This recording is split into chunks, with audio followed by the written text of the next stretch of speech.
From the great northern wilderness, I bid you all good evening, good morning, good afternoon, wherever you may be across the nation, around the world. My name is Leah Prime, and this is the Invisible Night School.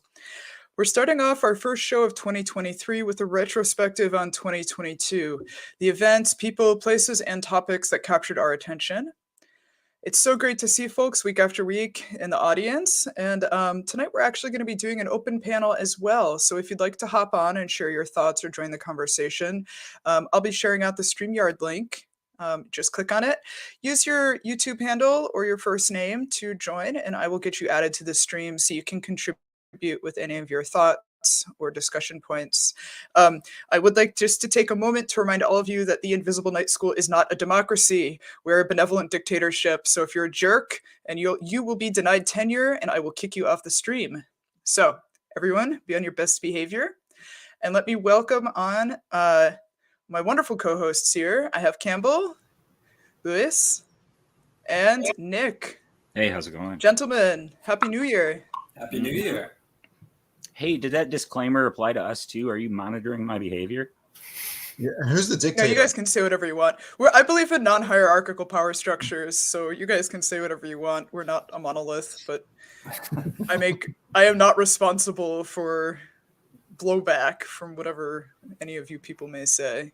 Fair. We're all in it together, but we also stand apart. And how? Yes. We're all in it together, but we all die alone. Yes. That's dire. So, all right. Start it off. We were talking about earlier before the show. I'm unstuck from time, so I don't really realize what happened in 2022. And so many things did. Yes, there's been. I mean, I even just think about since the last time we had an episode, how much has actually transpired. True. It's been a busy couple of weeks in ufology, particularly I would say our own little microcosm of UFO Twitter. That's true. Yeah, and I think that we can make a significant delineation between the culture stuff going on like the UFO Twitter side and then like the big picture stuff. And based on the topics we've brought together to go over tonight, that seems like kind of the two things that are the broad subjects in what we're going to talk about. Yes. Yeah. Well, are we going to start with actual UFO news stuff, or are we going to start with the Twitter stuff? Let's start with actual UFO stuff. I think that seems more appropriate. And more palatable. And just so you gentlemen know, I have shared out the StreamYard link. So we're going to open up, I think, talking about, on our Google Doc, we have the Calvine UFO photo. That's a good one to start with. Yeah. I think that's really good because that's also, as part of the Big Phone Home 3, we came together and were in that hour panel talking about it as one of the first things we did together as the Invisible Night School.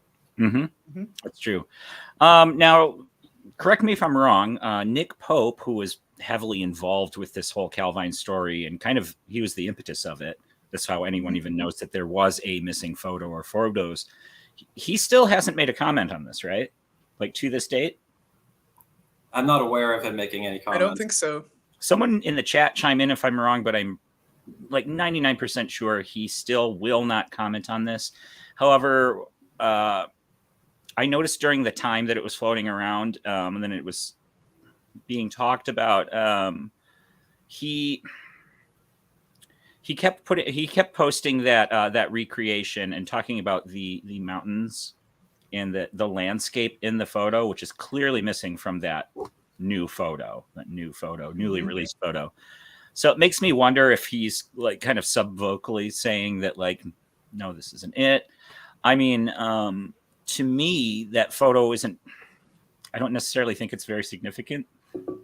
You can't take anything away from it. It's an anomalous photo, whether it is a hoax or, actually something hanging there. I was really partial to the reflection in the pond theory until I saw that star-shaped Christmas ornament, which seemed to check all the boxes for me too.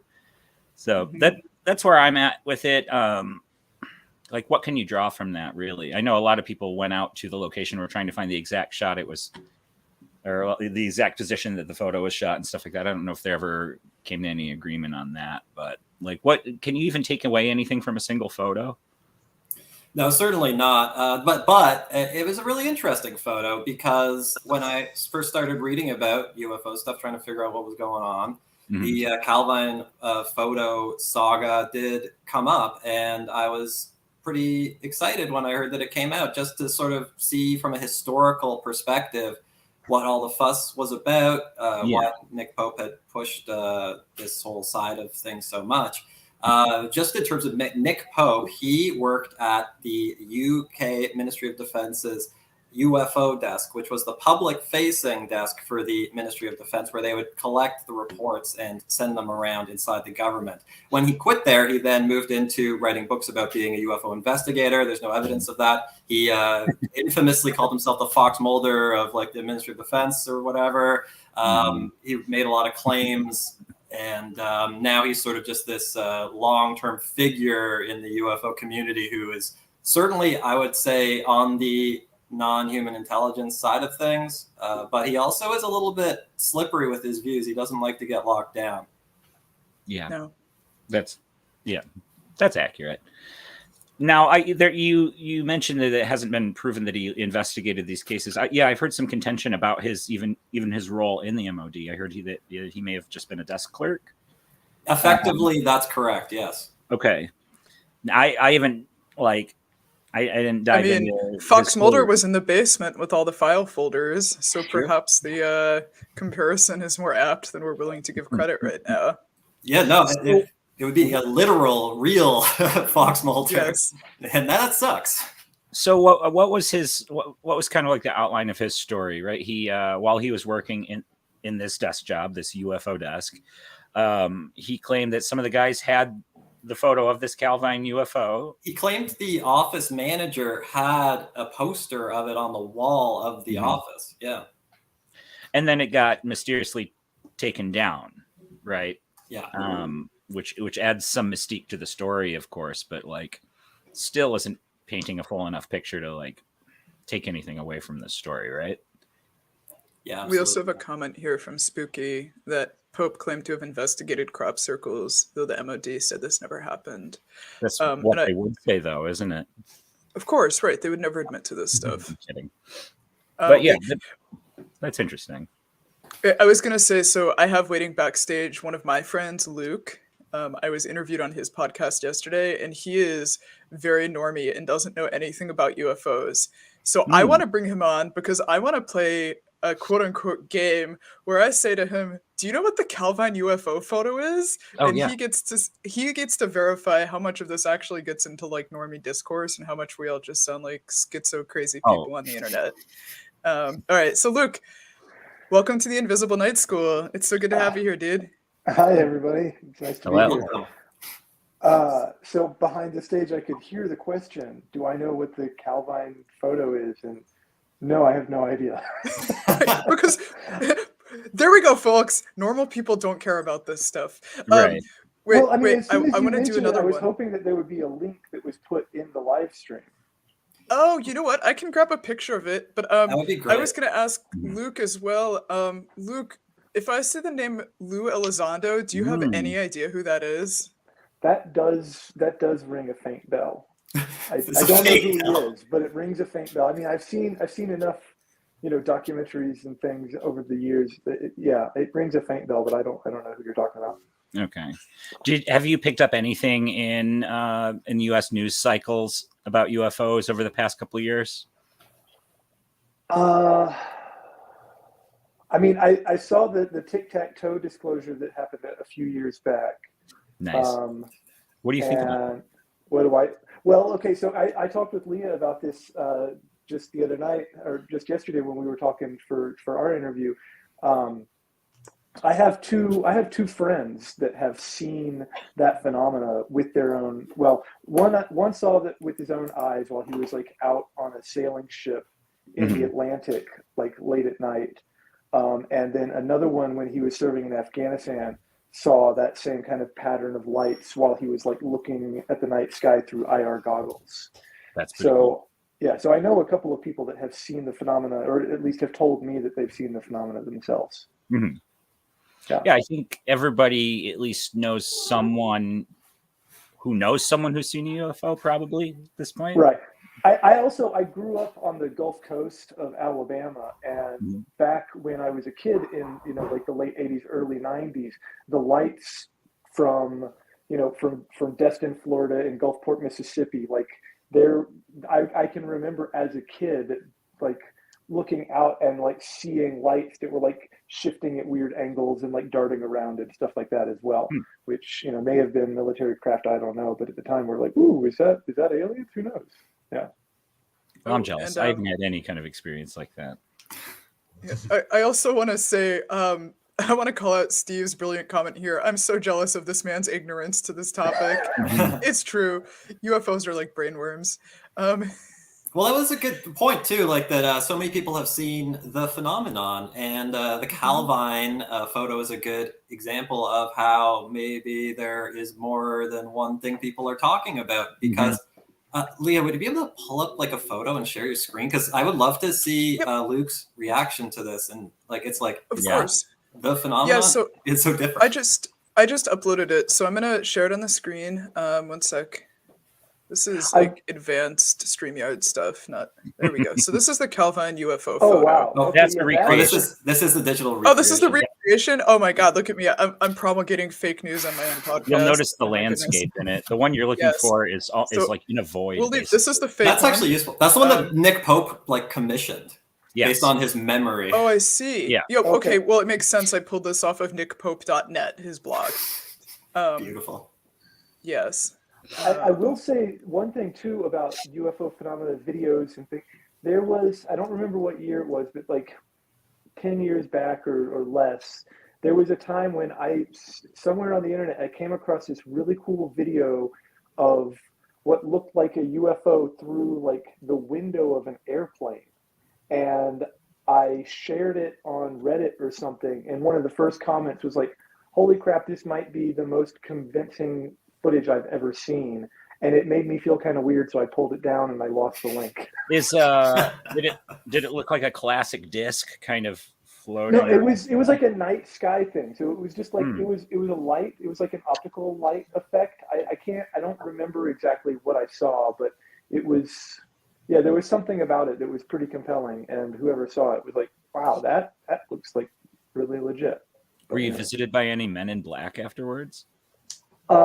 No, but I will say that there was that Stephen Greer movie that came out back in, I don't know, like 2013, 2012 or something. And after I got done watching it, I kind of did the meditation, and then I like saw like a face in my mind, and I got freaked out, and I like said the Lord's Prayer or something, and it went away. So that would freak me out as well. Yeah. We've talked about this on the show before. I really want to do a CE5. I think that would be super fun. We all want to do CE5. Yeah. Did you find the original photo? I have the original photo. What has me on the struggle bus right now is getting it to display in StreamYard. Oh, So okay. you guys keep carrying the conversation, and I'll get it pulled up here. What's the leading hypothesis for what it might be if it's not one of you said that like the reflection idea being disfavored, but what is the actual best hypothesis right now? I mean, Depends how you ask. Yeah, it's strikingly similar to a standard 5-point star Christmas ornament turned on its side, including the little nub that you hang the little line or hook from to hang from a tree. I mean, it's pretty similar. Could it be a leaf? Who knows? Who knows? It's Yeah. it's not very convincing to me. It Well, does depends. not. Yeah, it depends on who you ask. That's it. For Dr. David Clark, the assistant professor at Sheffield Hallam University in journalism, is the one who originally FOIA'd the original. He was actually hired by the National Archives in the UK after he successfully FOIA'd some of their sensitive documents. They brought him on, and he actually worked with them to declassify things. And he found evidence that this photo existed in that time period about 15 years ago. And he actually was heavily involved in the release of it now. And he thinks, and I don't support his view, but he thinks the most likely explanation for what we're looking at here is a American black tech project. That he thinks it's the I can't remember what they call the Aurora or something. The imagine or the I don't want to be offensive here. The thing that is speculated to explain a lot of these triangles in the sky, but few The people will accept TR3B? that. Yes, thank Yeah. you. Yes. Mm-hmm. I don't know about all that. No, I don't accept that. But that's the researcher who's actually a professor. Thinks that. I don't accept it. So it really depends who you ask. Right. Is this the same photo that he alludes to in his chapter in Leslie Kean's book? UFO generals go on the, what was it called again? Generals go on UFOs, on generals record? go on the record. yeah, something like that. But Nick Pope had a chapter that he contributed, and he alludes to some photo that he thinks is like maybe the best evidence that the MOD had. Is that the one? If it was Pope, Yes. then yes. But like I said, he hasn't specifically said if this was actually the one, which I think he's being very careful about doing, and it seems very intentional. He can just kind of play up that mystery, right? Yep. So we just had Avocado jump into the green room. So Luke, Oh, nice. thank you so much for dropping in. I'm gonna kick you off the stream and bring in our next guest. Thanks, Luke. Thanks. Cheers. Hey, Avocado, what's going on? Hey. What's up, guys? Oh my God, it's so good to see you in the flesh. I usually just admire you from afar in the kind of prototypical Twitter parasocial relationship. I'm a real human, not a cat. That's good. Yeah, I'm not a cat. Yeah. Thanks for finally making the show live, too. Yeah, of course. I have not read your paper on Glossolalia yet. It's like 12 to 13 pages, so it's kind of dense. I get it. I just, I'm lazy about reading. So I'll get to it, I promise, and we'll probably talk about it on here. Can you give us the abstract? Yeah, so essentially what I did was look at psychological implications for glossolalia, looking at past research and then current research. And the past research kind of falls into issues that a lot of religious phenomena go through, where you get a lot of people who already have preset beliefs going into their research, which kind of dominated the field of psychology, especially in the 40s, 50s, and 60s, as theories and methods were still kind of being laid out and tested. So originally it was looked at as some kind of,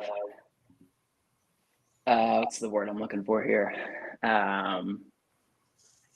Psychogenetic illnesses, essentially.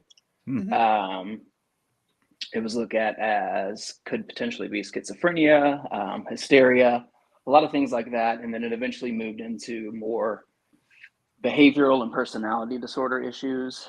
And now it's moved into a focus of, it seems to be more of a social contagion. This sounds like more Gellens too. Yeah, a little bit. Yeah. And it's kind of branched off two ways, where you have this kind of social context dependent glossolalia, and then you have contextless glossolalia, essentially, which would be spontaneous glossolalia. Mm. This is more associated with like shamanic cultures. Would you be able than it to is- define glossolalia for me? And Oh, maybe yeah. just explain your education background. It's in religious studies or something. Is that right? Yeah, so I've got Excellent, currently got yeah. a bachelor's in psychology and religious studies. Nice. So glossolalia is the enunciation. The true definition is the spontaneous enunciation of sounds and noises that have no discernible meaning, as opposed to xenolalia, which is speaking an actual language spontaneously that you don't know. Xenolalia is seen a little bit in the book of Acts, and then it very quickly in the Bible morphs into glossolalia. There's a lot of debate within Christian scholarship as to why that happened. More so, I would say it runs in the fact that xenolalia is almost impossible to happen. So glossolalia is the true thing that was going on. I think it just through interpretation of storytelling turned into some xenolalia tales. But the modern research, like I said, sees more of that spontaneous glossolalia in shamanic cultures and then in certain Christian traditions. A lot of them like charismatic Pentecostal traditions during like baptism of the Holy Ghost. And a lot of times it starts there and then it becomes a social context dependent issue. So it's really fascinating because obviously there is like a phenomenon that exists as far as the spontaneous, but then the social aspect of it, I think, is what's more interesting, and how you're able to practice this afterwards while you're doing mundane tasks. And it shows that there's like a disassociation from the original phenomenon itself. Mm-hmm. I think the form that most people would be familiar with is like in the large churches, the speaking in tongues. And I've always kind of, without looking into it, just kind of presumed it works in a similar fashion to stage hypnotism, where the individual who's being focused on kind of is trying to acclimate to the crowd and self-appease everybody. You know what I mean? What you kind of consciously play along to fit into a crowd, and you kind of maybe even unaware that you're doing it yourself, but it's just kind of a feedback loop. Yeah, exactly. It's very highly expected in those churches that usually practice it. I know in the tradition that I was raised in, like Word of Faith, charismatic, it's an essential part of the theology. So it's an essential part of your outward expression of your faith is to be able to have gifts of the Spirit, tongues being one of them. So tongues is usually looked at as like the highest gift. So to not be able to speak in tongues would essentially put you in like a lower part of the caste system within the church and the social group within that church. So it's very expected to be able to do it. And you kind of find that there's almost dialects of tongues that exist within certain like church groups. Interesting.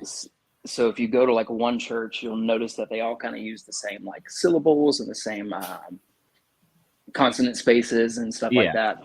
So it's really fascinating.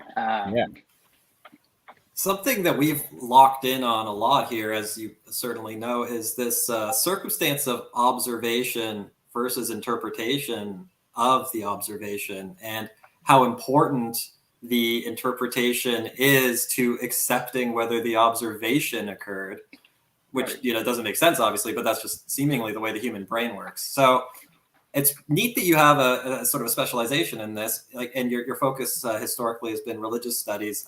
You also have, I presume, some interest in UFO studies. How do you see your knowledge of this subject helping you to understand what's going on in the UFO community these days?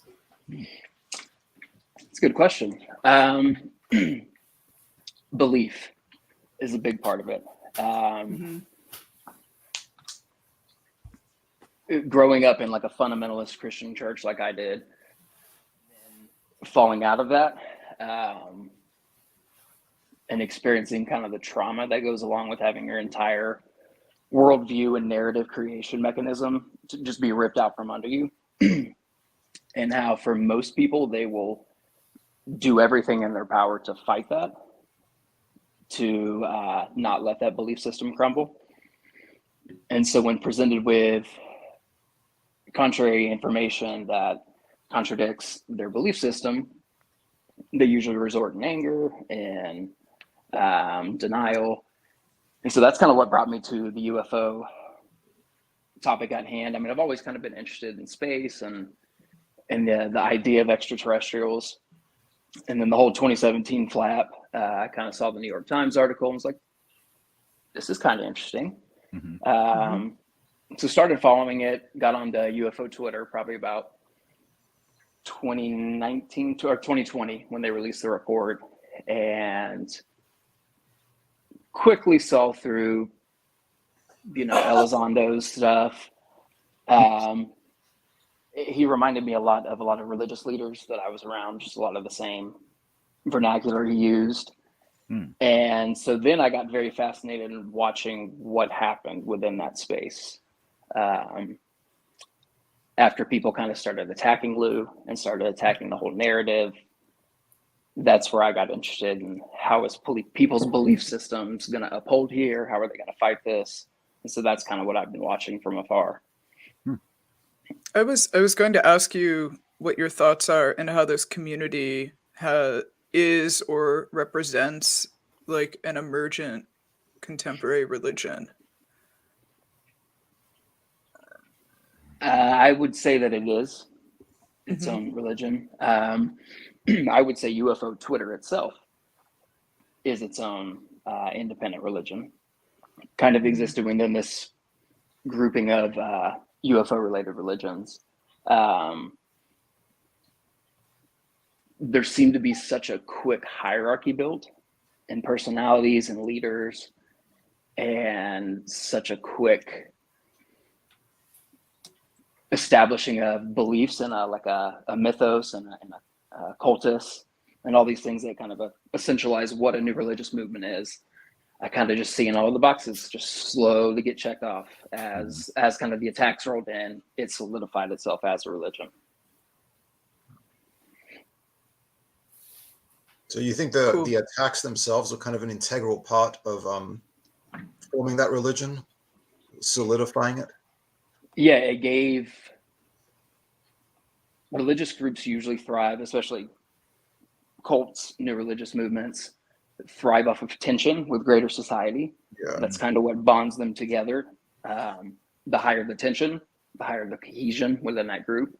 And so as you had personalities like Greenstreet flip and start attacking the narrative that he kind of helped build, that was kind of the ticking of the domino as to the cohesion and the kind of centralizing around a certain narrative. Yeah. Well, and I think the Calvine photo was a good example of that, because we immediately saw the community start to fight about what was the most likely explanation.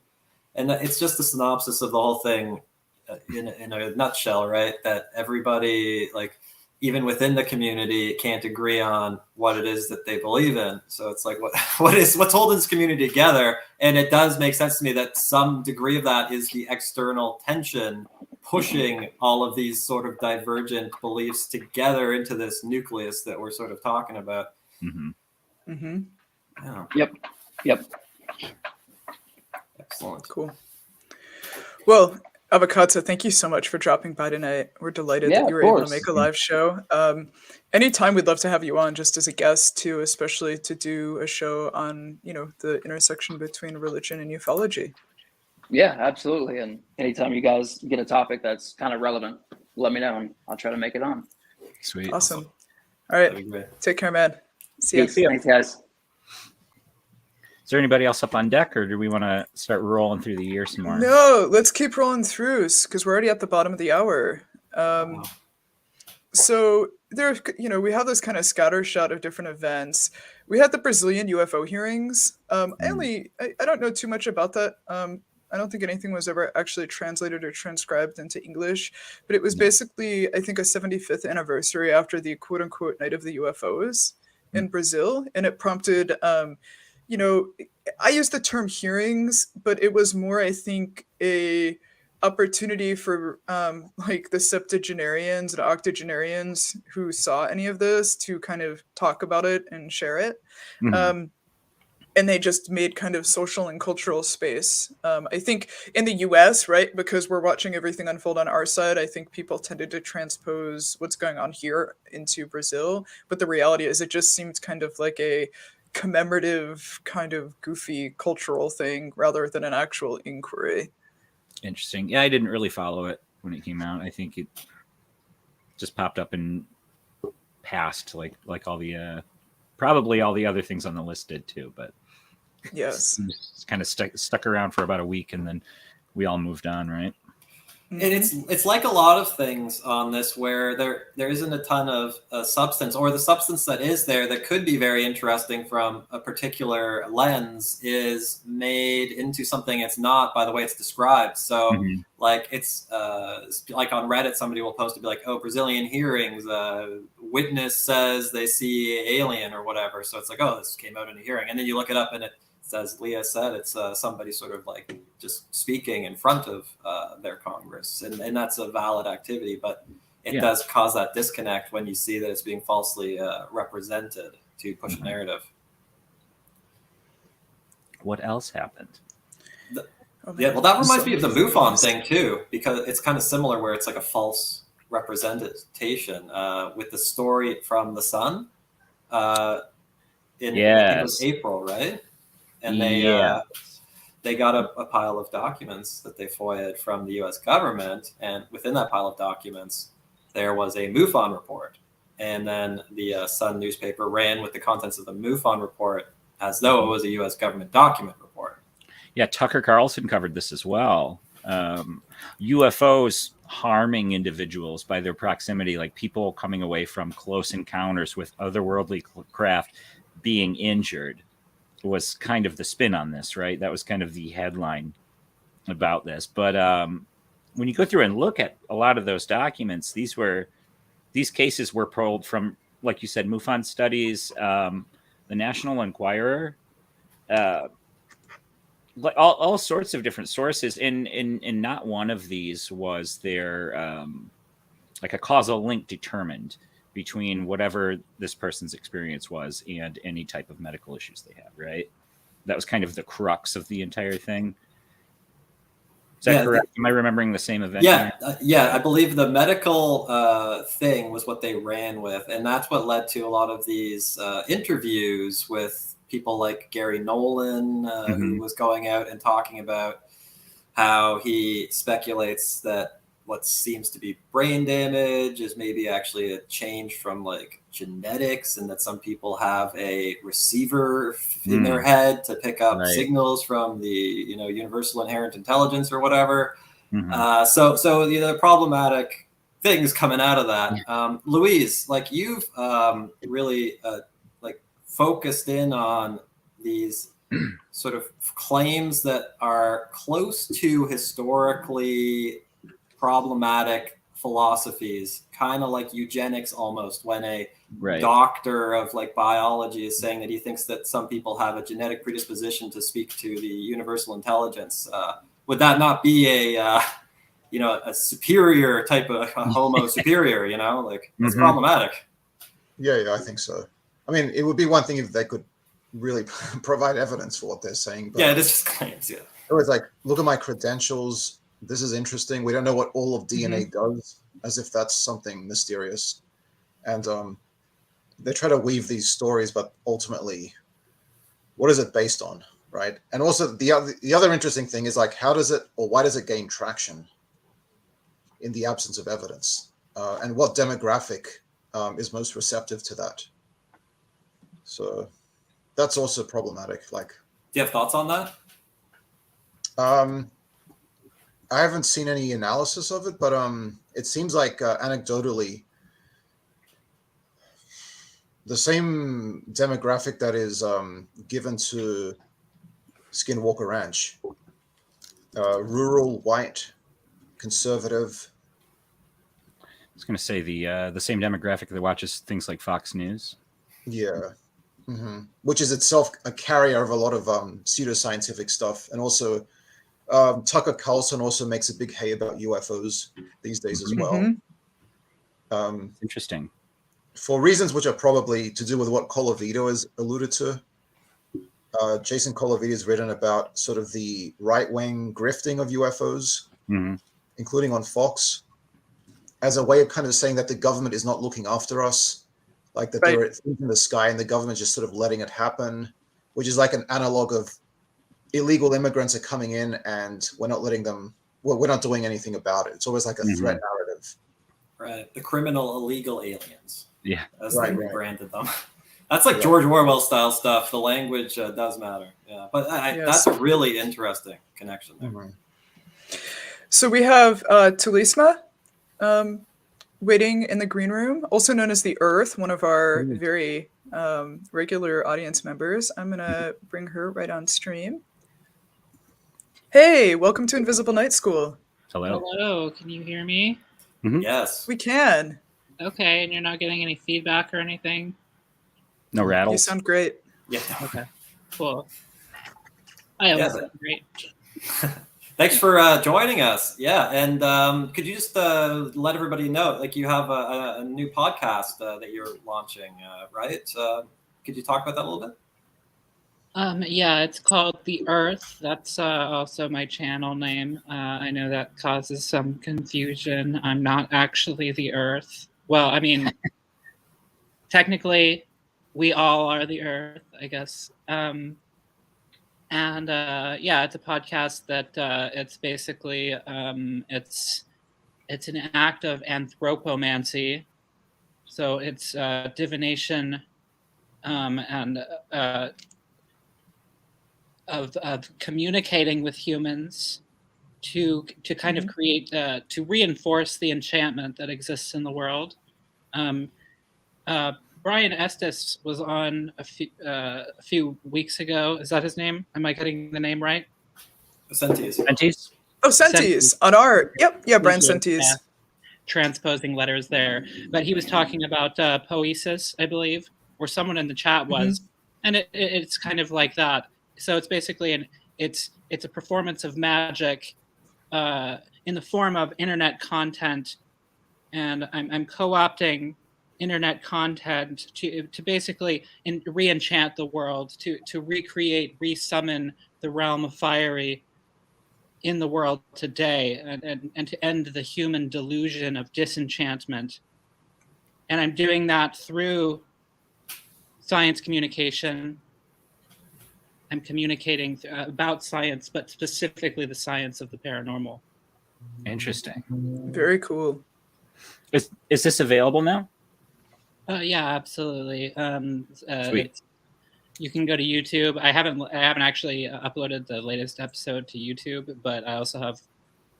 You can go to anchor.fm/the Earth, all one word. Yeah, and I thought it was a neat project, and I liked your philosophy that you described. It's being considerate and non-judgmental and engaging with the observations. And I thought it was pretty neat. You have interviewed or talked, just had conversations with a person who sees something in the atmosphere and it's not clear what it is, but then you talk to them about like how that experience affects their personality and things like that. And then you interviewed me, and we're talking about like what I interpret as hypnopompic hallucinations, and you're just sticking to the observations and sort of like seeing how these things cause people to interact with the world, how it structures their identity around it. I appreciate that focus on the observation because something that we've focused on so many times is that there is a huge issue right now where the interpretation of what's being observed affects people's ability to accept that an observation has been made. Yeah, I think that right now it's an interesting time in human history because I think that the fringes of science, the frontiers of science, people want to think that the frontiers of science are, at the bottom of the ocean or in deep space. And I mean, those are frontiers in science, but the real frontier in science is really humans and human experience and things like human belief. and any form of anthropology, I think those are really the most cutting edge forms of science, because of how incredibly difficult and how many methodological problems arise from that. And I think UFOs are very tied up in that, because Hmm. so many times that people have these experiences, they correlate them with UFOs. Mhm. And yeah, so sorry, I totally just lost my train of thought. Well, I'm gonna jump in and just say that this is the question I keep coming back to. I speak with and correspond with a number of experiencers, and I'm always so curious about how they made the connection between their experience and ufology. Mhm. Um, like how what was kind of the cultural framing or the conversation or the movie or whatever that they saw or engaged with that made them connect what happened to them with ufology. And I also totally agree.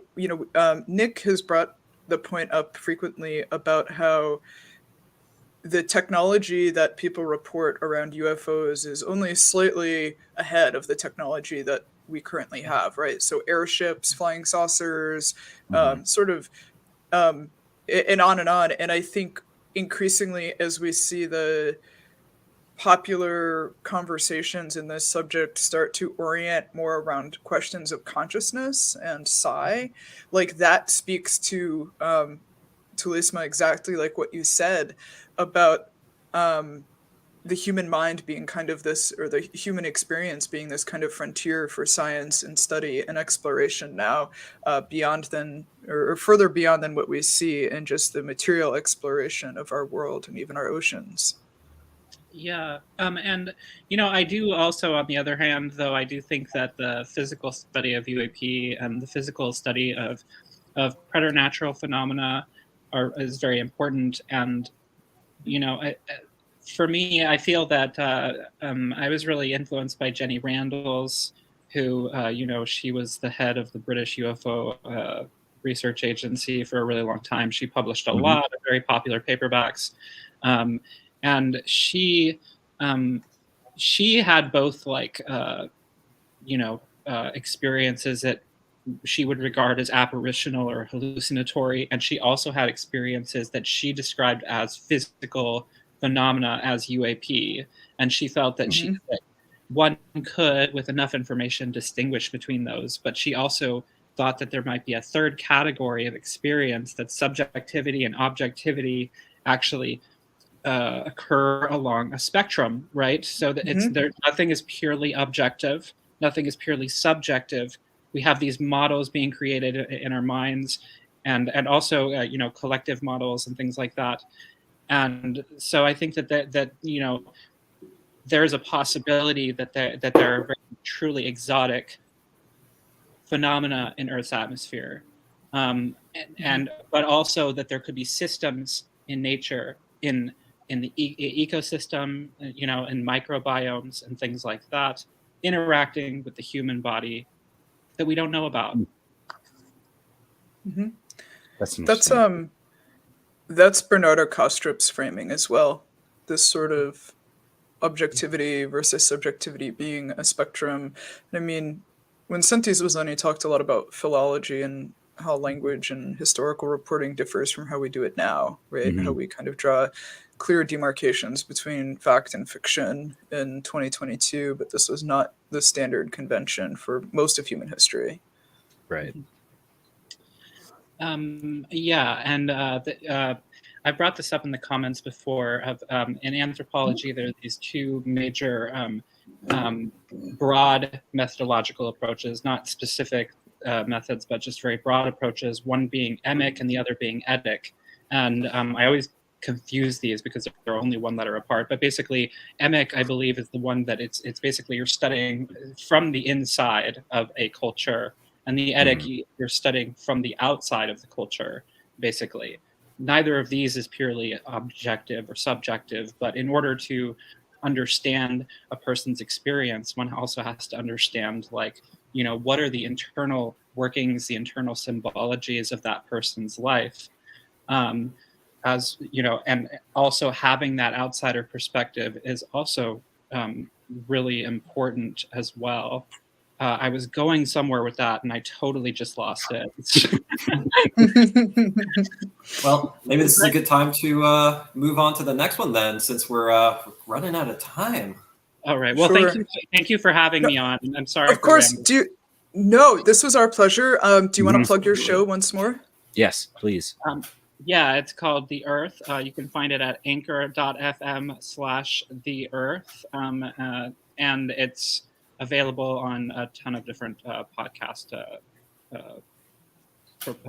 Awesome. or whatever. Cool. Thanks so much for jumping in. Yeah, I'll get that added to the show description. Thanks so much for stopping by. Awesome. That discussion there really makes me feel like I want to jump in a little bit to the culture side of things, if we're open to that. Okay. Yeah. Let's I think do it's it. a good Where time. do you want to start? Where do you want to start? Should we start based on the timeline through the year? Maybe? Yeah. Okay. Sure. So what was the earliest kind of cultural UFO Twitter milestone that we experienced this past year? Pulling this up here. For me, so I wasn't visible in the community before like June or July, but the first episode of UCR that I heard was the infamous one with Lou Elizondo. And I heard it while I was driving across the country. And that was kind of what got me sucked into the existing UFO community between this and Twitter Spaces and having way too much free time. Now, was that the discussion about Lou Elizondo having sock puppet accounts on Twitter? Yes. And you should have seen me because I'd be at like a rest stop on my drive, like looking up, who's Lou Elizondo? Who's this guy, Lou Jimenez? Why are they talking about, Stephen Greenstreet? I didn't know any of these people. My mind and spirit was as pure as the driven snow. Like, yeah. And it's such a weird thing because if you just step into it from nowhere, it's like you'd think, oh, this is the former director of like a major Pentagon program. I know that's not verified, obviously, but that's what you think. And then he's like on there, like just kind of berating people who have been supporting him for years. And, there's backstory and stuff, but it was a little bit shocking to see the way that he sort of held himself through that conversation in light of his history of actually being in the Pentagon managing teams. Mm-hmm. No, and that spawned a lot of discussion about what seemed to me like people's inability to discern the difference between a sock puppet account and an anonymous account, right? And I think the major distinction here is that, like, if you're anonymous on Twitter, like a good number of our friends are, you're still representing yourself as that anonymous name, as that pseudonym. When a sock puppet account, you are pretending to be a different person, and in fact, you interact maybe with yourself or with other people under the guise of being another person, right? And that was kind of the issue with Lou Elizondo. He was using, I guess it's not like conclusively proven, but he was the faceless bureaucrat account also, right? And that person I think that's kind of get into fights and go after people a little bit when he couldn't publicly do that. I think that was kind of the premise. Right. I have to upfront admit that, like, coming onto the UFO scene after my long hiatus, the whole ATIP and TTSA stuff, I wasn't feeling it from the jump, so I didn't pay close attention to these things. Elizondo, I caught a whiff of that, and I was just like, no. Yeah, Leah, what about the thing that you saw with Elizondo on UCR? What made you want to? This is something I want to dive into. Well, I mean, remember, I didn't have any of the background or context, and when I listened to it, frankly, it didn't even seem like that much of a super contentious conversation. It got a little heated, but I didn't listen to it and think, wow, there's a lot of anger and intensity here. I just thought, I think there was some weird miscommunication going on. I think, I think it's also time to comment and say that for some, and it reminds me of how people feel about Mick West, where there's something about Rather that seems to some people just don't like this guy, and it completely mystifies me. Like, yeah, you know, it's like Mick West. I think just because he has an accent, people think he's an asshole.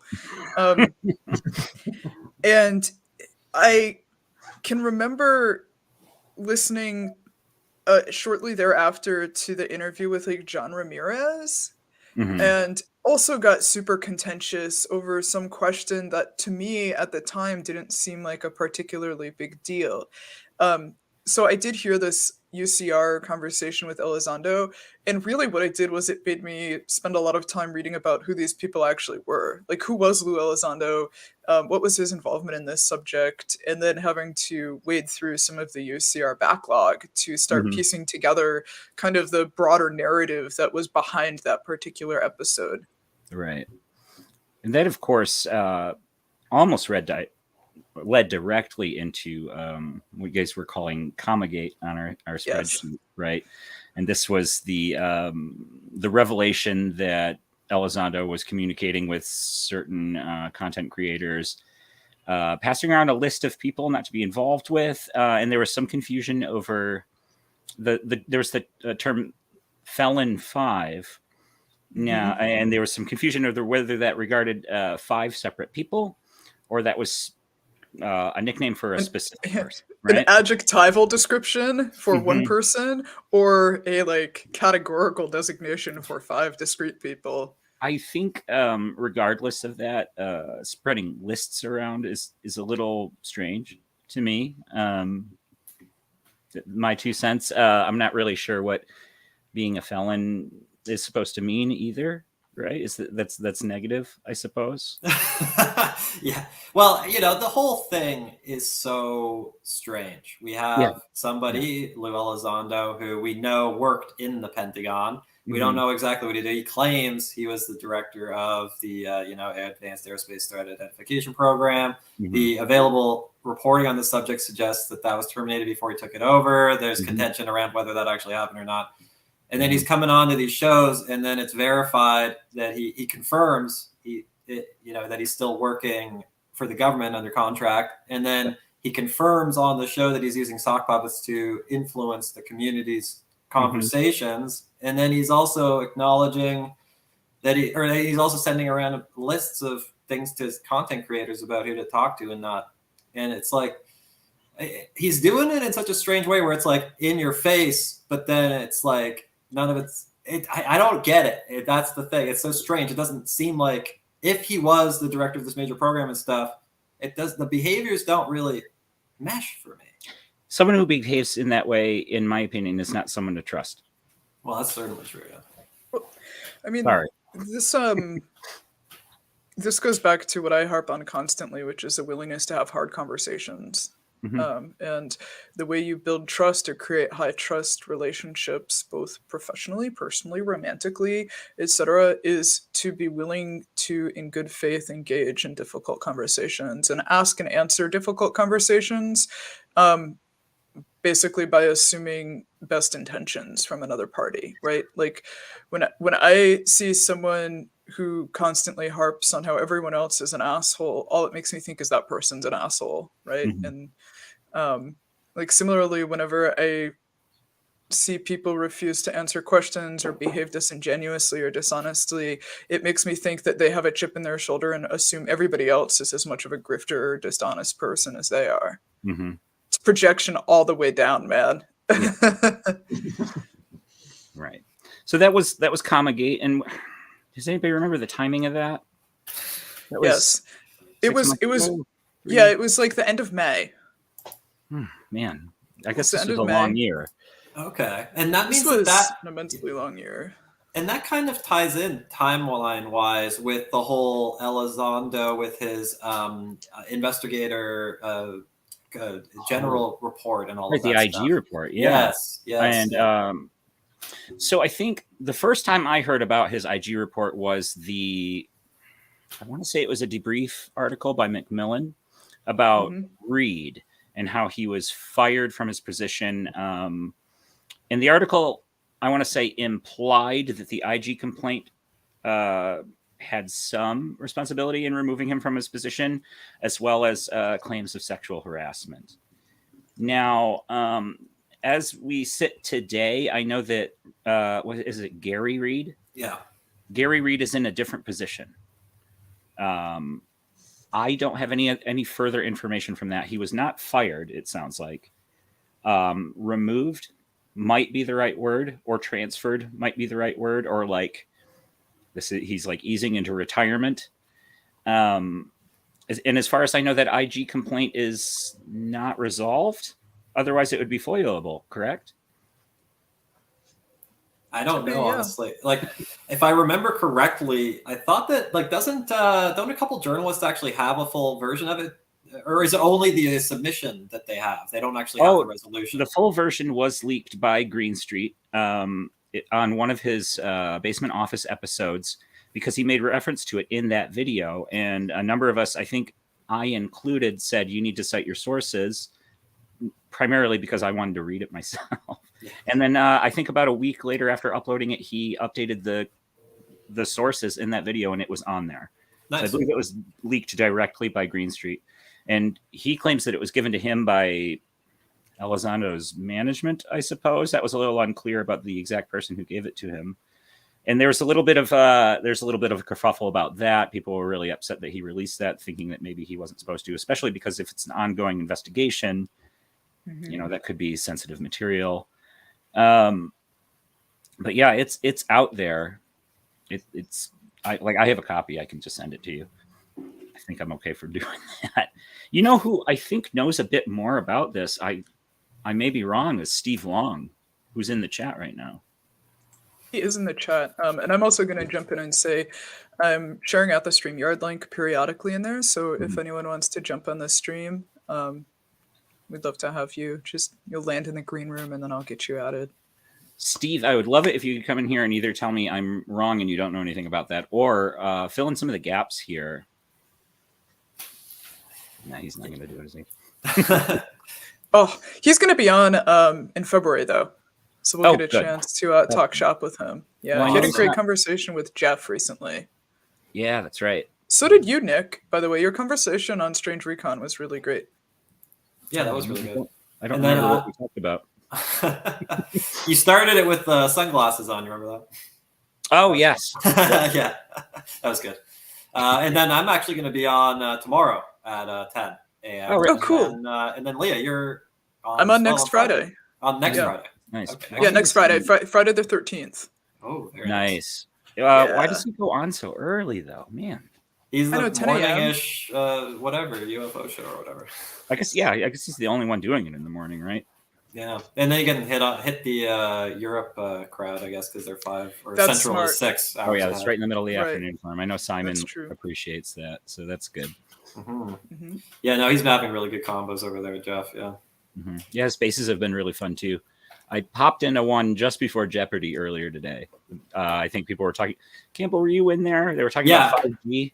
Yes, I was listening to it for a while. I was very unhappy with the sort of 5G elements, and was happy when you jumped in and sort of corrected that trajectory. As best as I could, I mean, that's not my wheelhouse very much, but like it's not that complicated of a subject, right? We are talking about, I think it's radio waves, right? And I was going to say, quick shout out to Kari Spooky here, who was on today. Oh, really? Yeah. Yep. Yeah. On with Jeff today. Yeah, I appreciate that Jeff's kind of making the rounds around this group. Absolutely. And yes, pursuant to Twitter Spaces, I think we can all agree that there's a critical need to be more visible in that space, given the caliber and quality of conversation we've heard off that platform. So I would say to audience folks, just in general, keep your eyes peeled. We'll start hosting more Twitter Spaces, some of these open line style stuff, some themed conversations. Mm-hmm. But I do still feel in my heart that, and in my mind, that the primary goal of this entire project is to elevate the conversation on these subjects and to bring a little bit more intellectual rigor and interrogation and seriousness. Mm-hmm. And also, in turn, to show people what it looks like to learn and discuss and explore in public rather than just consume YouTube videos. I guess we're one of those, but just consume YouTube videos and listen to other people spout off their own opinions. So, Yeah, so Steve Long just joined us backstage. There we go. Okay. Awesome. Prayers have Excellent. been answered. Steve, thank you so much. Where is it? What were you going to say, Nick? Can I bring Chase him in? Howard in the chat says, isn't Lou currently working for the Space Force? And didn't Chris Sharp get Susan Goff to confirm that? As I understand, yeah, he's an advisor to the Space Force, or at least was, though I'm not exactly sure what he'd be advising on, as he is not a UFO guy. Maybe it's how to, what's it called? SAP status. Maybe it's for securing SAP status for certain things. I know he did that with OSAP, right? That's why he was kind of brought on as security and to secure SAP status for the project, which inevitably failed. I think that's actually where the name ATIP came from, right? Was Harry Reid, Senator Harry Reid, was trying to file SAP status for OSAP, and he called it ATIP. I think probably to throw people off the trail, since they didn't really have much to show for what they did with that grant money, right? That's kind of my understanding of how that went. But anyway, sorry, bring Steve on. Steve, welcome to Invisible Night School, friend. It's great to have you. No, thanks for having me, guys. Can you hear me all right? Yep. Yeah, we can. All right. What did we get? What did we get wrong about that? Uh-oh. Or let's prompt. What was it again? We brought him on here for, right? Kind of about the IG complaint. Yes. Gary Reid, not Harry Reid. What his position actually is, what happened with him. I feel like you knew something about that, didn't you, Steve? Did a FOIA request trying to obtain the IG report, an unredacted copy of it after Green Street released his redacted copy. And I got a pretty quick response back denying that. And they had cited essentially the exemption was due to ongoing investigation. And that didn't necessarily mean that IG was still under investigation or that it was even related to that. And they were very specific. I forget the exact wording, but they were specific to say that, this could be a whole range of investigations. It doesn't have to mean something by the federal government or by having to do with even that Elizondo IG report, which again is just very interesting. And I just would like to know even, and Stephen Greenstreet hasn't really clarified, unfortunately.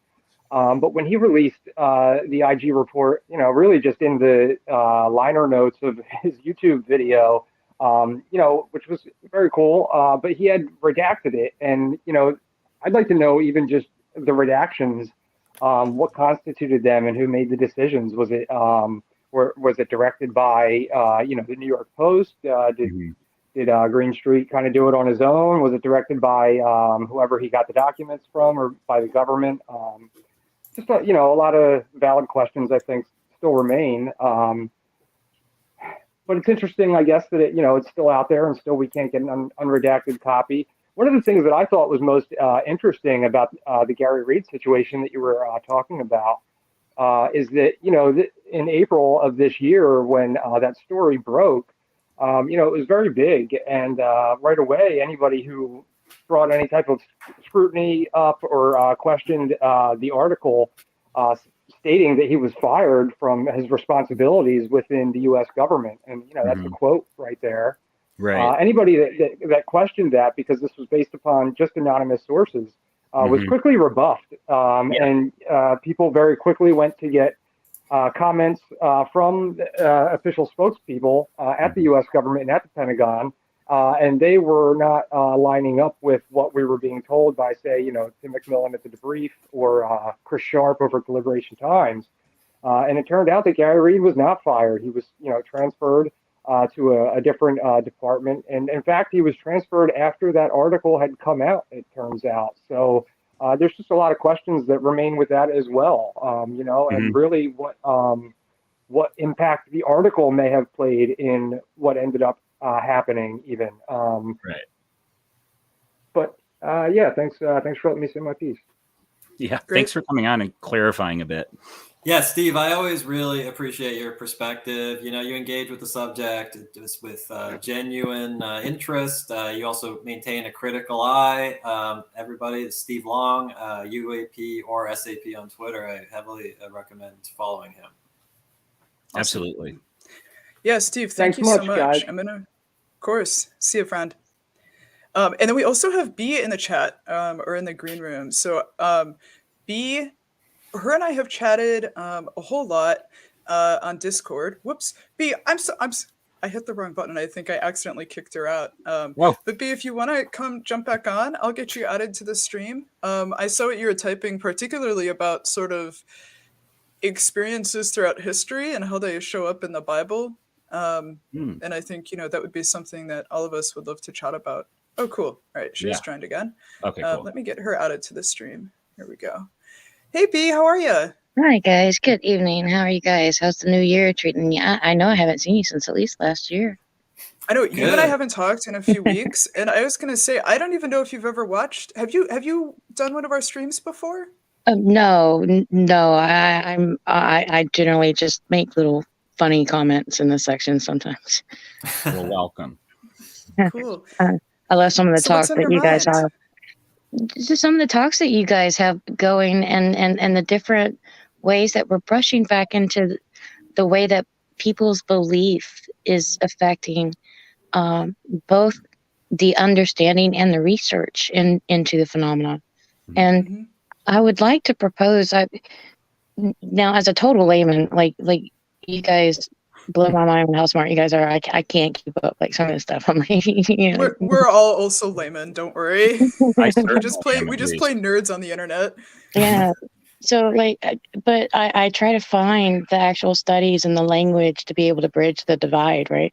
And I'm finding all this stuff on biophotonic reactionary to the observer belief effect, and being photographed on the subatomic scales, carrying this qualia and morphing to the observer's belief. I feel like there's going to be some of that is going to be applicable to some of these experiences, not all of them by a long shot, but I don't know. It almost feels like some of the stuff that people are even getting in the CE5 and the high stuff, right? Because you have all of these different factions and they're all getting stuff on film that all look alike, just like the Bledsoe stuff, right? But you have the belief is what separates it, and that's the only thing that separates it, and that's only in the mind of the beholder, because again, it all resembles each other on the film. But you got Greer's team that think they're seeing Syrians, and ESETI in Washington thinks they're seeing Lyrians, and the People's Disclosure Movement that think it's Pleiadians and Octurians, and there's angels, but it feels like belief is going to play a much bigger role in this than what we believe. And I just wanted to get your guys' opinions on that.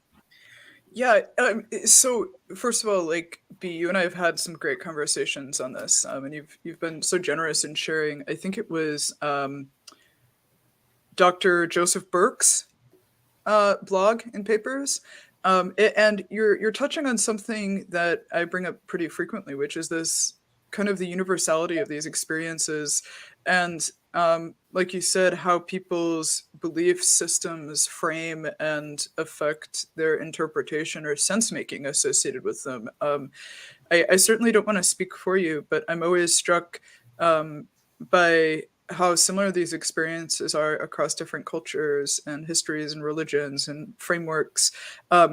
But it feels like different factions or groups, quote unquote, almost talk past one another because they can be rigidly within the framework of their particular discipline. And I do think at the heart of all of this is a deeply interdisciplinary and cross-disciplinary approach. It's not going to be limited to just one particular field or one particular framework. Agreed.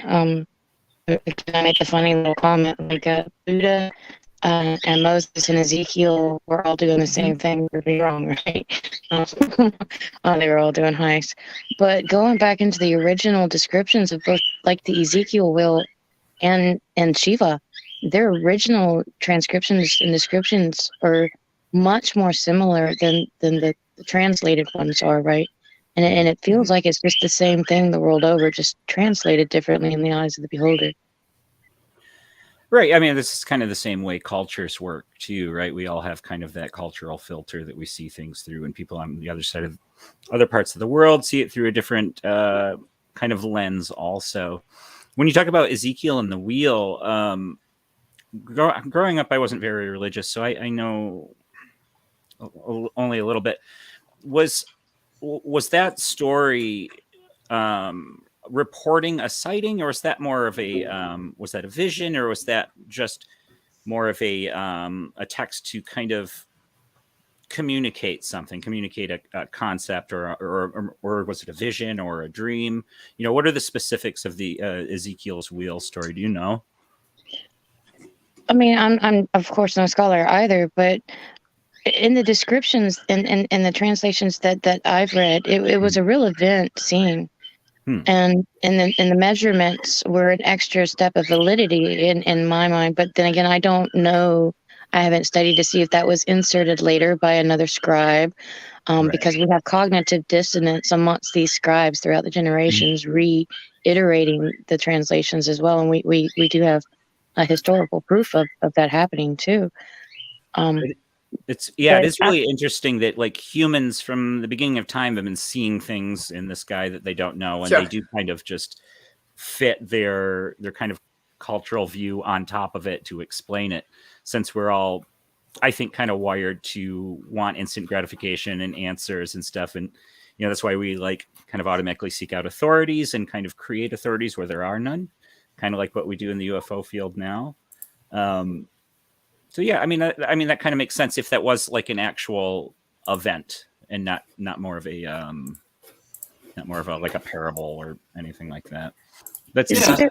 There was also another paper I found that Thomas Bearden did in 1979, and the only reason I found it is it was recommended reading by the U.S. Navy military actual government website, and I've got it actually linked on my Twitter too, and I'll repost it or reshare it too.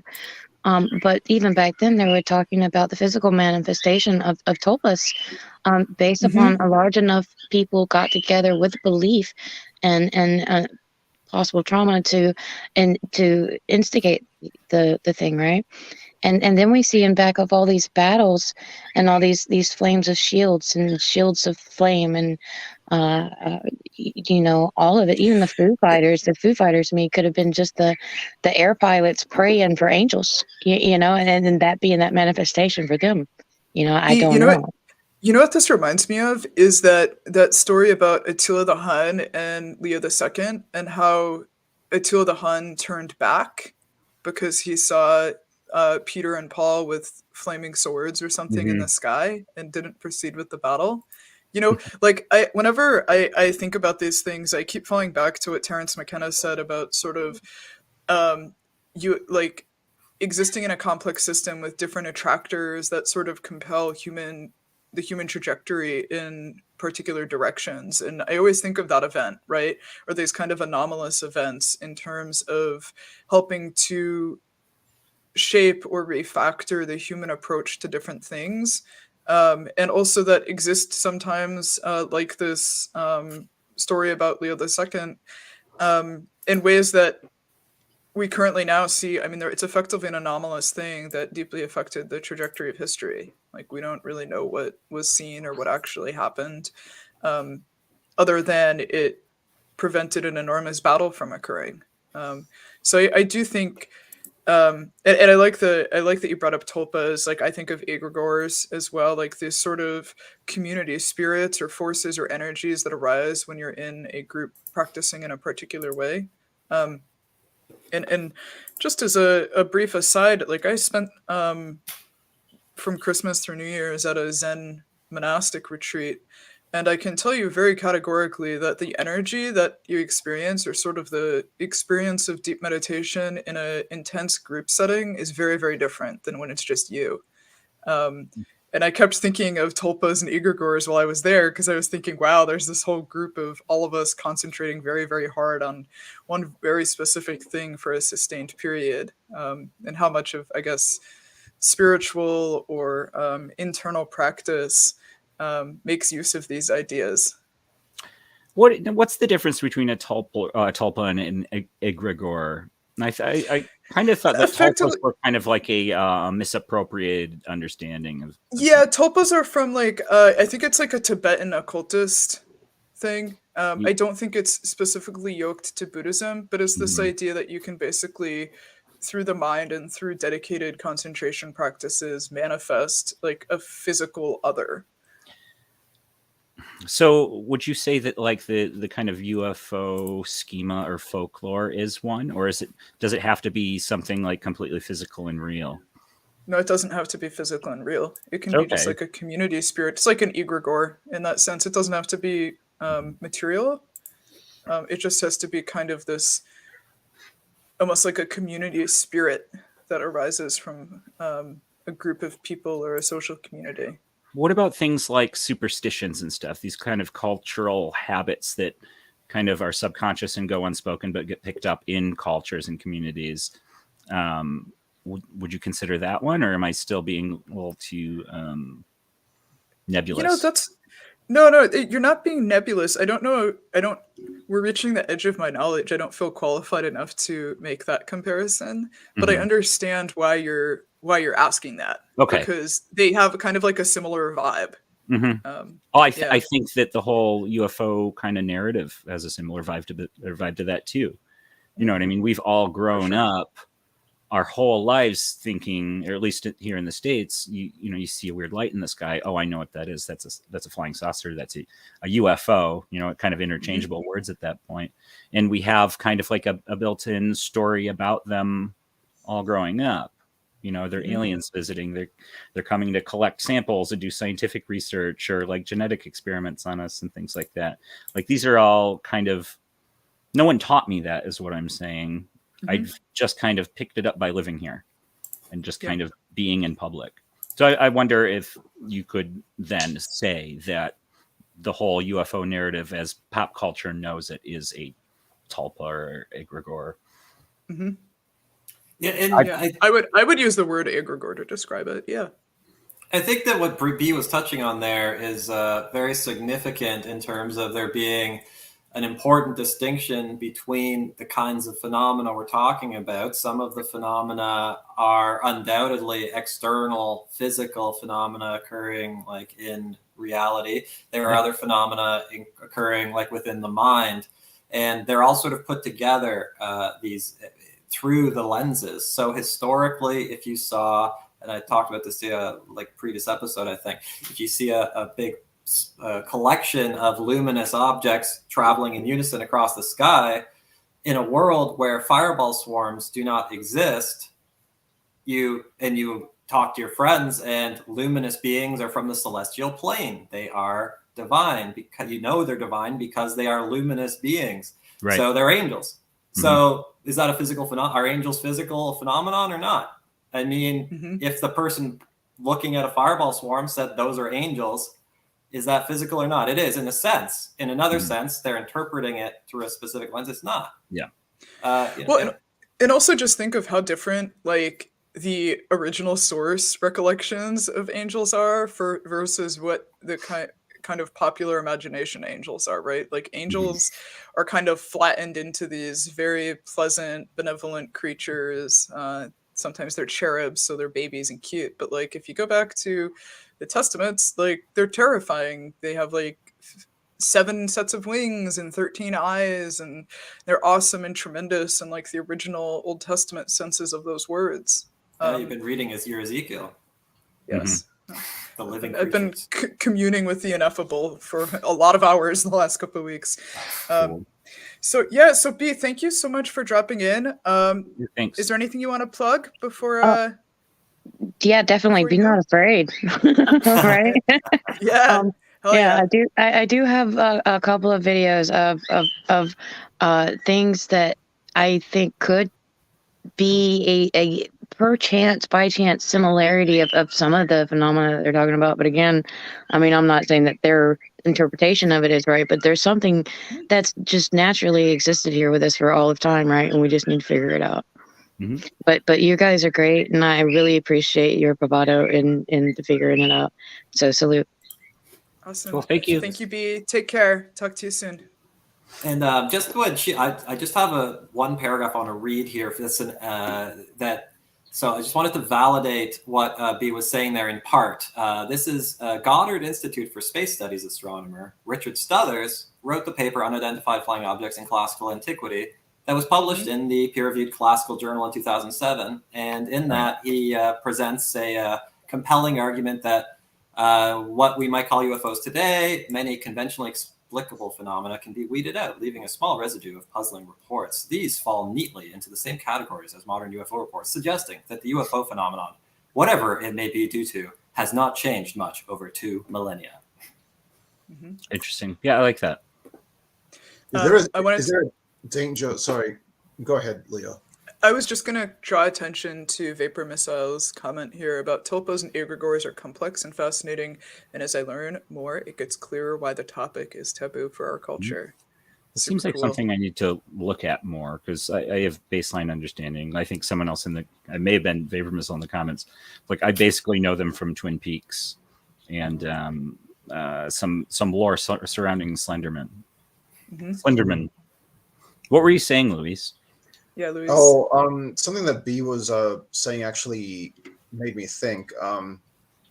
These ideas that something or other has been with us for millennia. Is like meant to allude to some sort of continuity in human culture or human society history. That there's been some sort of outside influence or force or whatever you call it, phenomena, which has been with us all that time. But there's a danger of back projecting from our current motifs and frame, like technology. If we think of spaceships or UFOs as mechanical things, and we sometimes forget that. And this is something that Brian Sentes has also talked about: is that we can't just assume that they were being literal. Right. They also had their own allegorical ways of speaking, right? And we have to be sensitive to that as well. Yeah, I think Vancouver guy was like slamming on his keyboard in the chat while that was happening. Yes. Jeff, you're welcome to jump on the stream with us. But yeah, that is a good point. The Bible was not a really old newspaper, as I like to say. Yeah, and the translation piece is very significant too. Like, for example, descriptions in the Icelandic books about that were written down about their old religion, and they describe elves, right? And there's some controversy about how that description is rendered into modern English, because the word is lisuf, that it says they something more than the sun, and then so a variety of fjords are with that thing mean shining. So they shone brighter than the sun is seemingly the actual description that we have of what an elf is. That's not how they're represented anywhere. Interesting. Right. But that's literally what they said they looked like the people who believed in them. So like our perception is totally, removed from the historical reality. Right. Mm-hmm. So we have Michael Redmond backstage. I actually chat with him on Twitter, so I'm going to bring him onto the stream. Hey, Michael. Hello. Hi. How are you? It's so good to see you here. Yes. Hi, guys. It's good. Oh my goodness, your Fringe Quest. Whoa, yeah. Wow, that's incredible. I know, it's like you're like a little Twitter celebrity for us. I've been following you for so long. You have an excellent perspective. It's you're cutting in and out. Michael, you're on the air with us. So is there anything you wanted to talk about? Thank you. I've got a lot of feedback coming in from various audio streams, so it's kind of confusing. Yeah, that's what I. Yeah, so you probably should just mute the audio output and then talk, because it does get super confusing having to navigate between the two. Oh yeah, or close YouTube.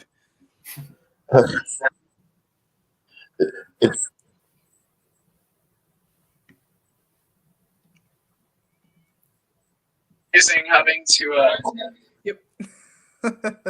Close YouTube. All right, let me give this a shot. Sure. Well, As you can see, I'm ancient of days and not very technical.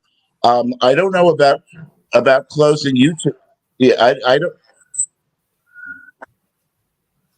Yeah, we're having a bit of technical issues on this, unfortunately. I wonder if we can try to get that resolved and then you can jump back in, because I would love to hear what you have to say on this. Yeah. Yeah, so we'll just close the YouTube stream where you were watching us, Mhm. and then you'll be able to hear us and talk to us through the StreamYard link that you clicked. Yeah. Oh, there we go. All right. Beautiful. Listen, greetings, everybody. It's great to see you. This is kind of like my debut. I think I've only done one podcast, appearing on only one podcast in the last 10 years.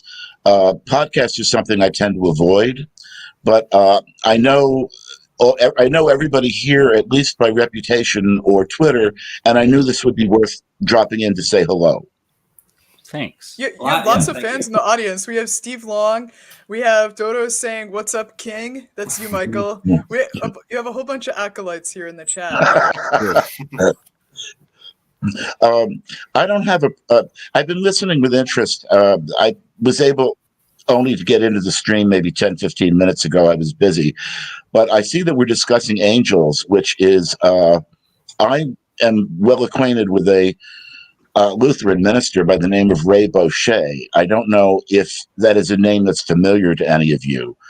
He is a big paranormal scholar and has all kinds of published papers. But it's interesting to talk to Ray because Ray is a conservative Orthodox Christian who is of the school that thinks that the entire UFO phenomenon is due to dark powers. Right. And this is a very intelligent man. This is not a superstitious man. But as I said, he is a minister. He's a man of faith. And I just find this interesting because I would personally also add that possibility onto the list of possibles in terms of talking about this phenomenon. I think it was Luis that said, there's been some discussion about presences being with the human race for a very, very long time. Well, the religious traditions say exactly that there are good guy spirits and there are bad guy spirits, and they're hanging around and getting involved in our business. So who knows? All I can say is that if I wanted to pull the wool over the eyes of modern man, and I was some kind of spiritual creature with an agenda, showing up looking highly technical, highly technological would be a great way to do it. Absolutely. I think it's interesting that they're perceived as negative or dark, as you put it. Is there a reason for that? Yes, there is. That requires a knowledge of the Christian scriptures. The Christian scriptures say that in the end times, that the forces of darkness will seek to deceive the human race into believing all kinds of wrong things and harmful things in the run-up to the return of Christ. And that therefore, not only are the bad ETs a sign of this, but they also are a sign that history is about to move past history into whatever is that great and final day of eschatology. So if you buy that, you buy that. If you don't, you don't. Right. I'm also aware that although Ray is a Lutheran and therefore would be considered to be a Christian within normal limits, people like Billy Graham and others in the fever swamp of the Christian evangelical movement also make the same argument about ETs and about UFOs and such. That it's a demonic deception, and boy, are we in trouble. Well, Michael, it's an interesting point. Now, like the idea of something being with us throughout history, that's something that I personally can relate to because, like I said, sometimes when I wake up, 5 to 10 seconds, I have hallucinations. That's just a medical condition. I mean, maybe people in, but getting into this community, studying it, I see people, and I keep on talking about an observation and then an interpretation. so many people I've seen have based not only their worldview, but their like livelihood and their identity around experiences that I have basically had. And I didn't even think about them for most of my life until I got involved in this subject, because it wasn't relevant to me. It was just like, oh, if I just said a second, whatever, it doesn't matter. How throughout history would we, like, if I was born 500 years ago, I would assume something was like communicating with me. It would be natural to assume that, because there's no plausible explanation alternative, right? That's the only worldview I have. How would we be able, knowing that we're in a world where the human mind can do things like that, how can we differentiate between those things and these things in history that descriptively seem very similar? That's an interesting topic for discussion. I don't know, but as you're aware, Valet in Magonia basically argues that the gods and goddesses of antique times are the angels and saints of later times, are the fairies and elves of Celtic mythology, and now we have ETs, and it's all the same thing. It's just how we perceive them, what we perceive them to be, is very mediated by culture. So in modern times, in our technological times, scientific, materialistic, technological, we see spaceships and critters from other planets or galaxies, but it's the same presence having different forms. So 500 years ago, Campbell, depending on where you were in the world, but let's say you were in Europe, you would be thinking that you were having angelic visitations, or saints were appearing to you, or something like that, because you would be living 500 years ago in either a Catholic or a Protestant culture, and that would have been in both those cases the modality of understanding such an experience. So, I mean, I tend to think that Valet is on to something in this discussion, and that we have, in fact, that there has been something there for as long as we have human history and human culture.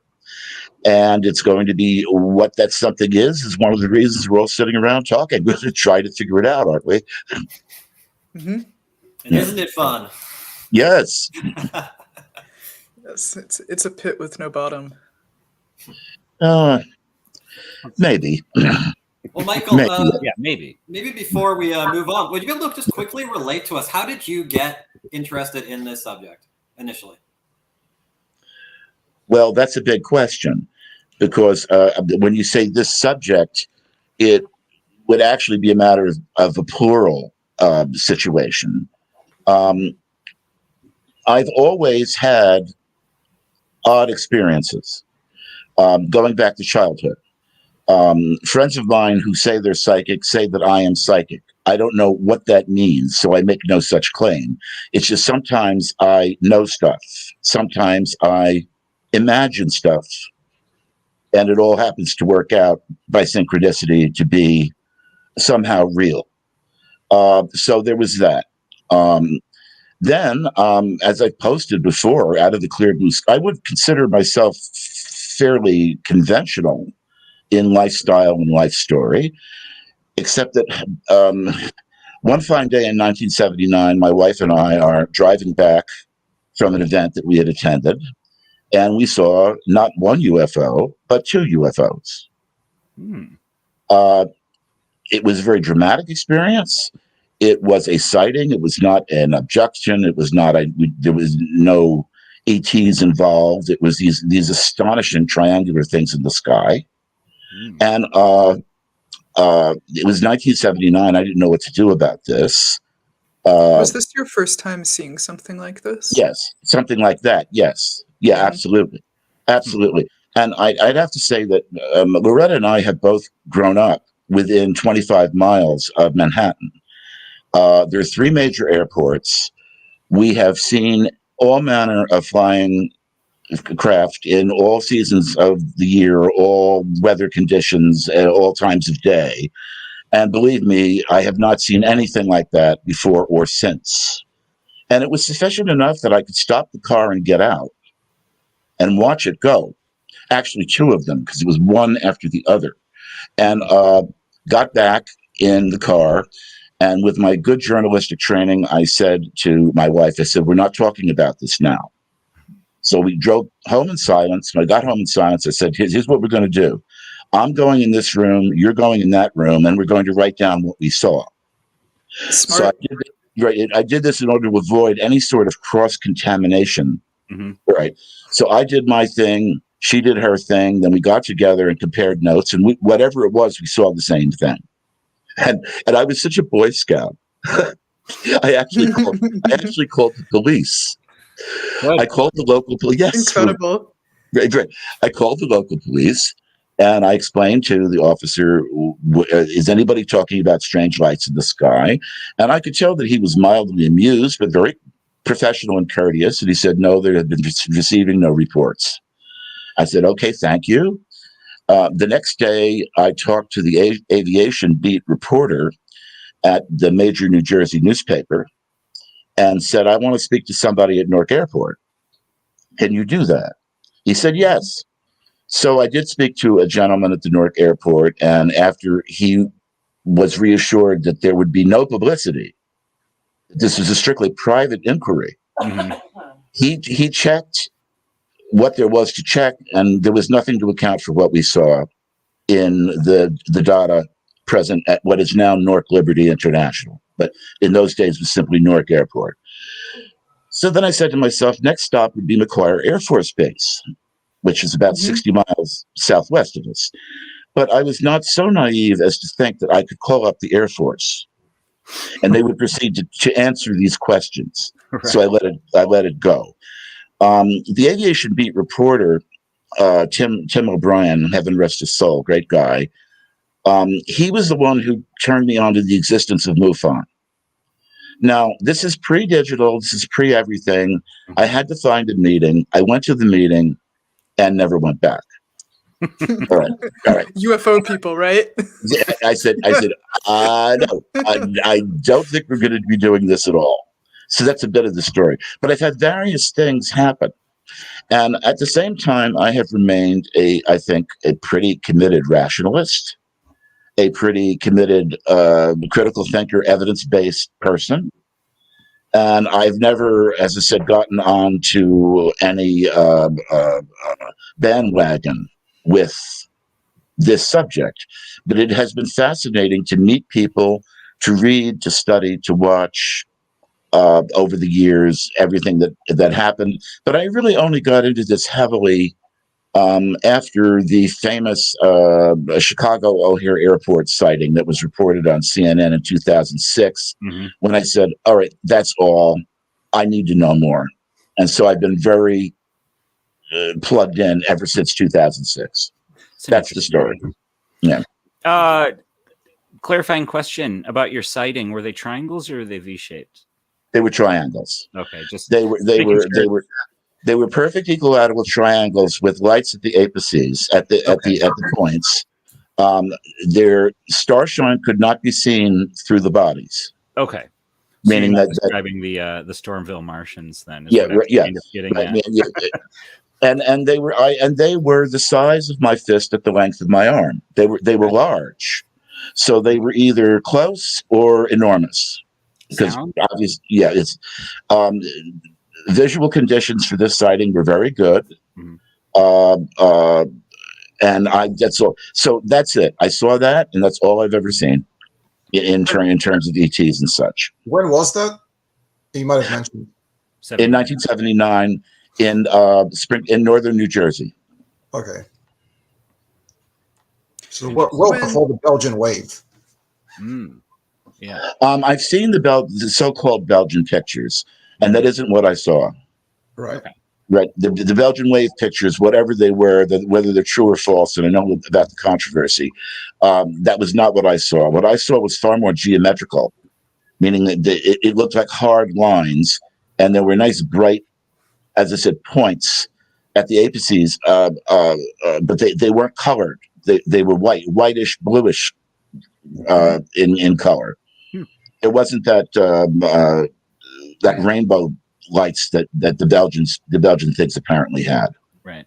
It's fascinating to hear your description because you clearly have an observation of what you're describing. And a significant number of people who I've talked to who are in this sort of middle space that we occupy, a number of people like Jeff from Strange Recon, Steve Long, they have all made an observation of the black triangles. Dr. Massimo Teodomani, our first guest, he talked in detail about how he saw an exact same type of object come above him. So, it makes me wonder about things. And another subject we're going to get into, actually, if we have time, was the launching of the UAP Study Group. And just very quickly, the top researcher on UAP Study Group, John Greenwald Jr. from the Black Vault, successfully FOIA'd internal memos from that researcher. And that researcher, in his internal memos, has referenced directly something called skirmions, which are lab reproducible ball lightning phenomena that form geometric triangular shapes. And the UK Ministry of Defense secret study on this subject actually said they think that that's what people are seeing in the atmosphere. They think that the black triangles are real and that they are this electromagnetic thing. And the UAP study group from NASA guy is citing those in his internal memos. What do you think that is a possible explanation for what you saw, or do you think that that's all just sort of... No, absolutely. That is absolutely a possible explanation of what I saw. Meaning, if proof could be presented to me tomorrow that this was skirmion or that this was some advanced tech, secret tech, that sort of thing, and I would accept that as explaining the experience. Nice. That is an amazing thing to hear. I think that everybody should be taking notes from you on how people should approach this phenomenon. Absolutely. This is why we're all so happy you're here, Michael. When you think back to the sighting, we had a couple of questions from the audience. Was there sound, and how fast did it seem to be moving? It was soundless, which was one of the eerie things. You see this big thing up there, and for it to be completely soundless. Although when I say eerie, it is eerie only in retrospect. We felt no fear or alarm in this experience. We were basically kind of awestruck to watch it, actually. All right. We were awestruck. Only later did I wonder myself, well, could there have been danger there? But there wasn't in the experience. I'm just saying it was completely silent. And let me see. What time of night was it? It was a very clear fall night. Right, very, very crystal clear fall night. I went back, in fact, and in putting together what study I did of it at the time, and I checked all the weather factors, and I got that documented. And it was perfectly clear, lovely fall night. You asked about the speed. That was one of the things that I've never forgotten. They moved, it seemed to me, surprisingly slowly. And it was the quality of the movement that I've never seen before or since. They didn't seem to be so much flying as floating. So I've also wondered occasionally about the possibility of some kind of sophisticated imagery happening as opposed to a solid object. There was a floating, gliding quality to the motion that was very strange, and again unknown to me before or since. But that's all I can say. But it happened once. I would certainly be open to having such an experience again. If anybody out there is listening, ho ho ho. But I don't pursue these things. I mean, I'm different from people that I've known insofar as I don't go searching out in the fields in the middle of the night to see a UFO or UAP, which I think is silly. But that's the story. Where exactly did it happen? Can you maybe we can reconstruct on Google Maps where it happened? I actually have the latitude and longitude. I can give you that. Luis, what I've done is I've created a thread on UFO Twitter, that talks Okay. about this, and it'll give you latitude and longitude. And I'll simply send it to your Twitter. And it's, as I said, it's open. Anybody who wants to share it can share it. There's nothing confidential in it. I think it's a thread of maybe 15 to 20 items. And did you try to like document what you saw like immediately after, like when you got Yes. home, maybe you wrote it down? So yes, you did. Okay. Yeah. My background is in journalism, so I have that's what I naturally do with anything important. I notate it. So I mean, I did that, but did I report it to MUFON? No.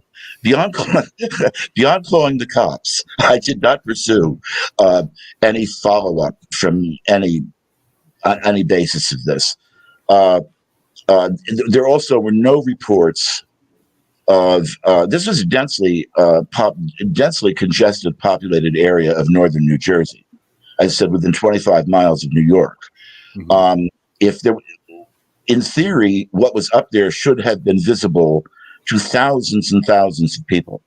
Right. Well, there were no reports in the media. Yeah, in the aftermath of that night.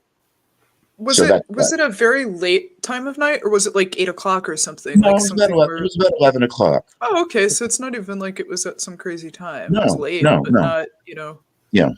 Well, Incredible. you have to tag us in this thread because I want to know more. It seems like everybody in the chat wants to know more too. It sounds like a cool thing. There is some humor here. All right, there always is.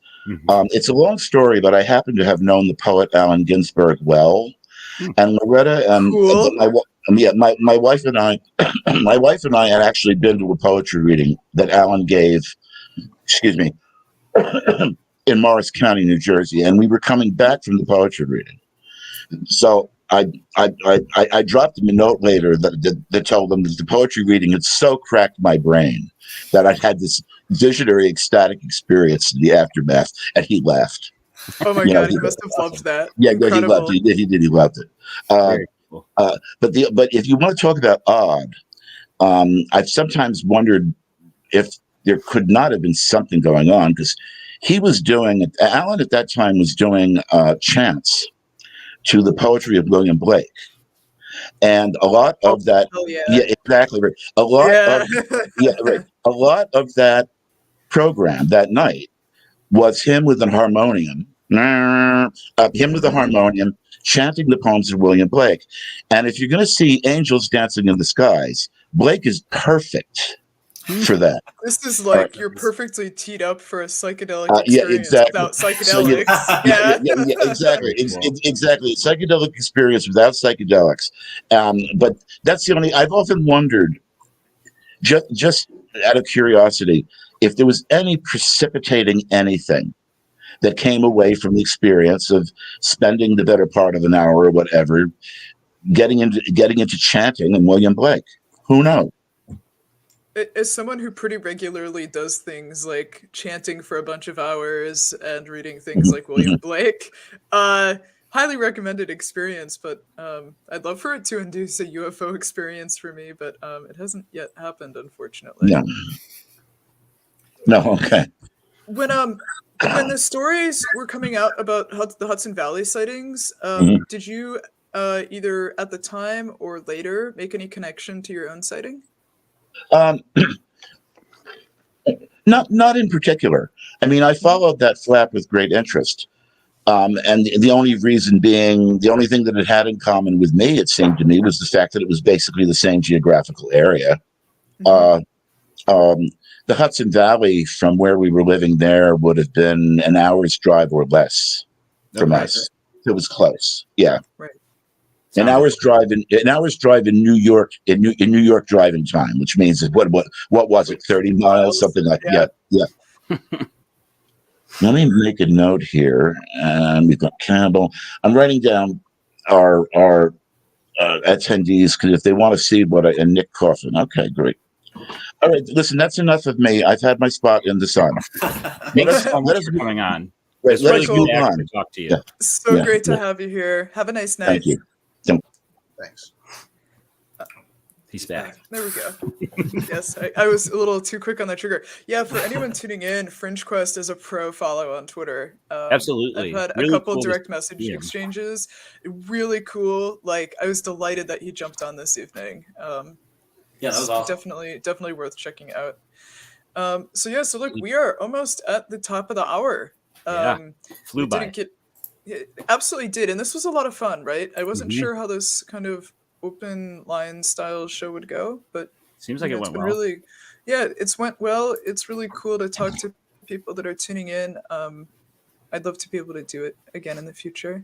Yeah, absolutely. I like David Halpern in the queue to be interviewed by us? No. Is he in line? Oh, like on an actual show? No, like is he going to be interviewed by us? I don't remember if we asked him. No, nobody's reached out to him about doing an interview. Last time I spoke to him, he was in the middle of writing 2 books, but that was months ago. So I don't know where he's at with that. But and does he still actively teach, or is he retired now? He's an emeritus. He's retired. Okay. Yeah. He was at UNC Chapel Hill. And we're trying to coax Martin Kottmeyer to come on too, but I don't know if he does interviews. But that would he wrote a whole op-ed about me on Facebook. He owes us coming on Invisible I Night agree School. with that. Did you say Isaac Coy? Yeah. I think he wishes to remain anonymous, right? Okay, fair enough. Yeah. So, I mean, we can jump right into upcoming episodes. Yeah, what do we have coming up in chronological order, though?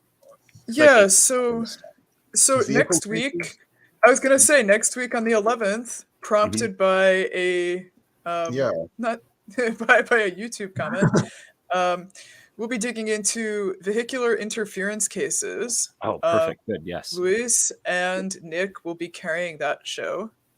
Yeah, with a special focus on the Levelland cases, kind of the what kicked it off in the States.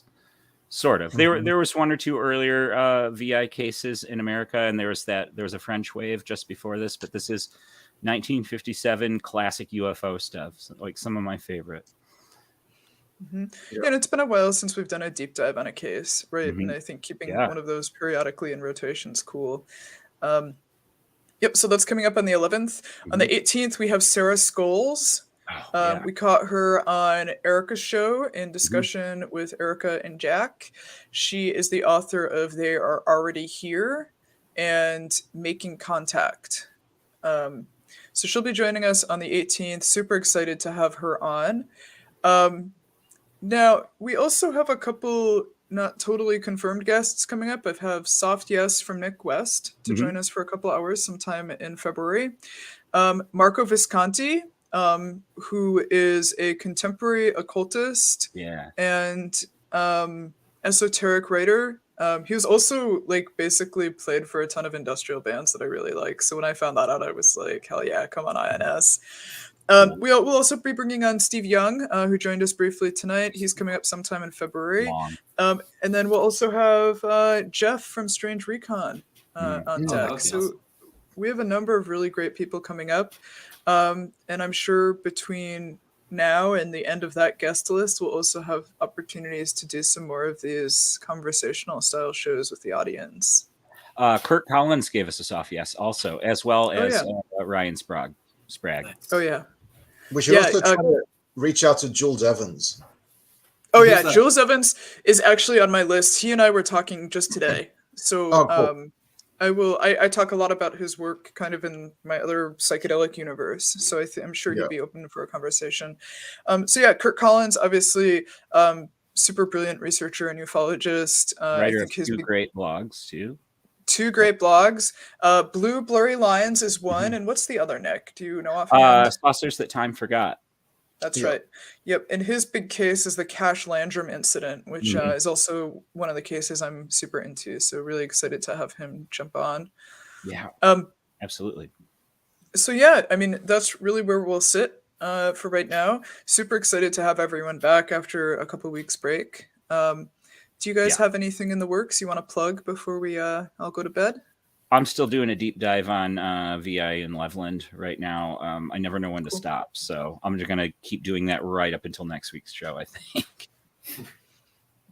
I'm doing a deep dive into the invasion of Ukraine and how that sort of broke open made really explicit, like the attack on consensus reality by right-wing forces, and how that sort of acted as a backdrop for a lot of like the congregation of a lot of reactionary stuff, especially on Twitter, kind of like around anti-woke, pro-Russia, and like all that sort of stuff. And yeah, well, anyway, you'll see. That sounds really interesting, Louise.